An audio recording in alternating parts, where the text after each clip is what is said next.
Well, tonight, a candidate for governor is saying he is no saint, but Eric Swalwell is denying that he raped anybody. He made a video tonight. I do not suggest to you in any way that I'm perfect or that I'm a saint. I've certainly made mistakes in judgment in my past, but those mistakes are between me and my wife. And to her, I apologize deeply for putting her in this position. He did not elaborate on those mistakes, but the East Bay congressman is denying CNN reports of sexual misconduct involving 4 women, including one woman who says he raped her. A former staffer told our partners at the Chronicle he raped her twice while she was intoxicated.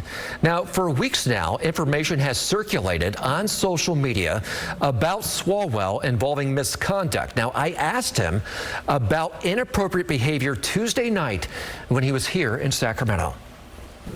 Did you ever behave inappropriately with female staffers? No, it's false. And also, some of the allegations I've seen, which is that we've had NDAs in the office, and there's never been an allegation, and there's never been a settlement. And I will also just take stock that, look, we're 27 days before an election starts. Why address it? If there are internet rumors, why even come out and address this? Yeah, I don't want there to be any question.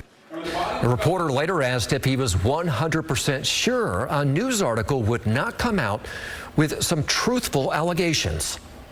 Yes, I know, as I said, that what I have seen so far is false, but I'm not going to be distracted. My job is to be a fighter protector for people who are running through the fields and factories where they work, who see troops in the streets, who wondered today if we were going to be nuking, another country. Yep, you notice there he said what he had seen so far. Well, a news article has now come out. The San Francisco Chronicle says a woman who was hired when she was 21 worked with him for nearly 2 years, and she said she had sex with him when he was her boss, and claims he sexually assaulted her twice when she was too drunk to consent. According to the Chronicle, she says her then boyfriend encouraged her to report it to police, but she says she did not because she did not think they would believe her. Here's more of Swalwell's video he posted tonight to social media. This weekend, I'm going to spend time with my family and friends, and I appreciate those who have reached out to me to show support, and I look forward to updating you.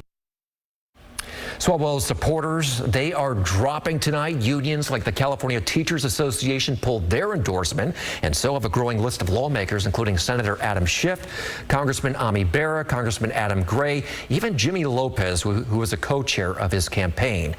And Nancy Pelosi has called for an investigation and said she told him it is best if it happens outside a gubernatorial campaign.